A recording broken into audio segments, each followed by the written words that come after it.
Today we're taking a look at these MLB matches, which are happening on Sunday, June 19, 2022, and giving you match breakdowns, betting tips and predictions in general on these games. Welcome back to High Stakes, let's get straight into it. Also, don't forget to subscribe to get notified as soon as we release these sport prediction videos, and if you would like more betting tips and predictions, then check out our Patreon in the link down below. Our new Patreon is a way for us to help you improve your chances of making more money. Multiple plans are available for each and every one of you. You can get 30 extra betting picks all the way up to 500 extra betting picks per month. Stop wasting hours of your time searching for bad betting picks that ends up costing you a lot of money. Join the High Stakes Patreon now and get the best betting picks. Going back to our video, we will give you our parlay picks for our games. So make sure to watch our videos till the end so you don't miss any of our picks. Our first parlay pick is Washington Nationals vs Philadelphia Phillies. Phillies for the win. The Philadelphia Phillies are officially the hottest team in baseball. With the previously red-hot Braves dropping 2 straight games, the Phils own the second longest win streak to the New York Yankees at 5 straight games, but have also won 15 out of their last 17 games. On Saturday, pinch hitter Rhys Hoskins singled home the go-ahead run in the top of the 10th, and the Phils held on for the win. Starter Aaron Nola was outstanding for the second straight start as he went 8 innings without allowing a run. He allowed just 4 hits and struck out 8 batters. The Phillies are now a season-high 5 games over .500. While the Phillies are rolling, the Nats appear to be rolling over. Washington is just 2-8 in its last 10 games and have lost 8 straight games. Although there is hardly any consolation in close losses, the Nats have at least battled in the previous 3 games against Philadelphia after a 10-1 loss in the first game. On Saturday, the Nationals got a strong starting performance from Josiah Gray after the righty allowed just 1 hit over 6 shutout innings. Gray did walk 3 batters and had to part after 6 innings with a pitch count of 117. The Nationals had just 5 hits in the game and were just 1-for-7 with runners in scoring position. Hard to go against the Phillies in this matchup, particularly when comparing the Phillies' win streak to the Nationals' losing streak. While Eflin has been less than stellar on the road, he was decent enough in his last start. Eflin went just 4 innings but allowed only 1 run and 3 hits. His downfall was pitch count as he surpassed 90 pitches through 4 innings. Even if Eflin duplicates that feat here, that should do the trick for Philadelphia. Tetrault is making just his second big league start, and the first one was vastly ineffective. After allowing 3 home runs to the Braves, he can't feel good about matching up with the equally powerful Phillies in this spot. Philadelphia should benefit from the return of Bryce Harper after the reigning MVP had to sit out Saturday with a blister on his left hand. Our second parlay pick is Baltimore Orioles vs Tampa Bay Rays. Tampa Bay Rays for the win. The Rays will have Corey Kluber on the hill for the 14th time of the season. Kluber was outstanding last time out, conceding 2 runs, 0 earned, in 6 frames against the Yankees, but received no help and took the loss to even his record at 3-3. The veteran right-hander is having a remarkable season. He has conceded 2 or fewer runs in 4 out of his last 5 starts and is sporting a 3.50 ERA and a 1.12 WHIP in 61.2 innings pitched.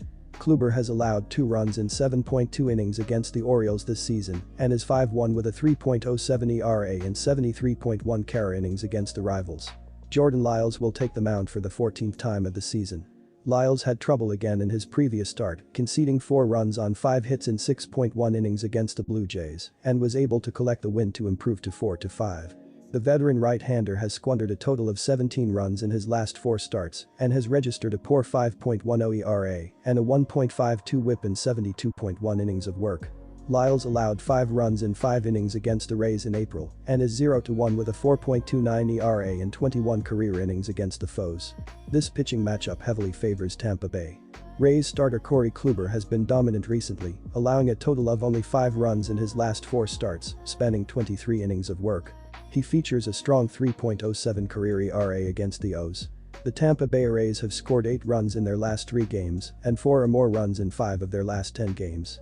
The Rays have won 6 of their last 9 games when scoring 4 or more runs.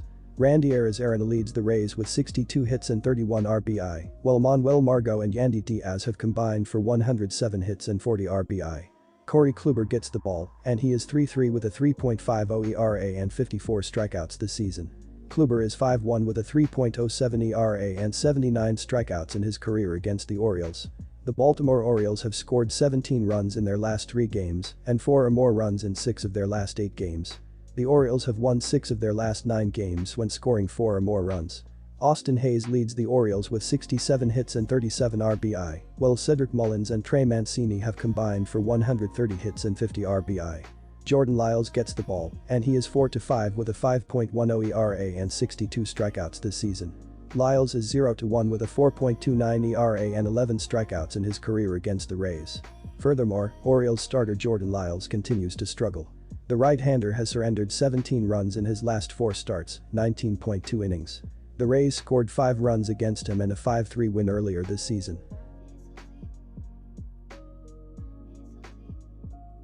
Our third parlay pick is Boston Red Sox vs St. Louis Cardinals. Boston Red Sox for the win. They came out on the losing end in a game where the pitching rotation kept digging holes. Even a 4-run effort in the 9th inning wasn't enough to save the day for the visiting Cardinals.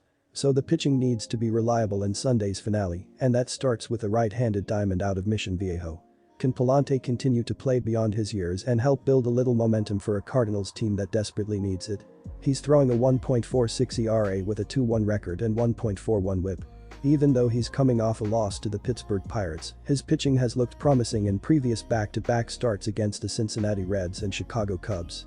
The good news is he's clearly been at his best when throwing at home, and he has an arsenal of offensive weapons behind him to serve as a safety net. This Red Sox team is clearly capable of surviving a blow-for-blow encounter with the Cardinals, if it comes to that.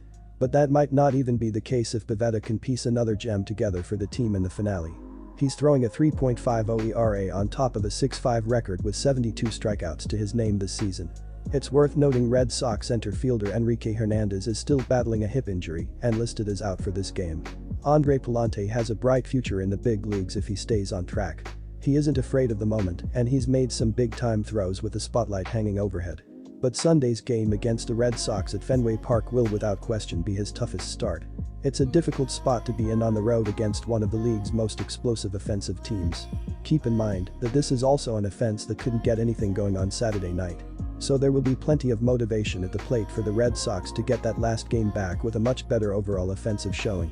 I'm expecting the Red Sox to come roaring back to life at the expense of Pallante and the bullpen in this matchup. It will also help that Boston's relievers won't be an absolute letdown in this game. They got hammered into submission at the midway point of the previous game meeting.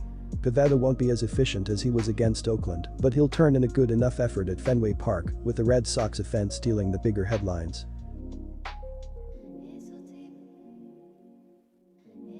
Disclaimer, no financial advice. The information on this channel is provided for education and informational purposes only, without any express or implied warranty of any kind, including warranties of accuracy, completeness, or fitness for any particular purpose. The information contained in or provided from or through this channel is not intended to be and does not constitute financial advice, investment advice, trading advice, or any other advice. The information on this channel and provided from or through this channel is general in nature and is not specific to you, the user, or anyone else. You should not make any decision, financial, investment, trading, or otherwise, based on any of the information presented on this channel without undertaking independent due diligence and consultation with a professional broker or financial advisory.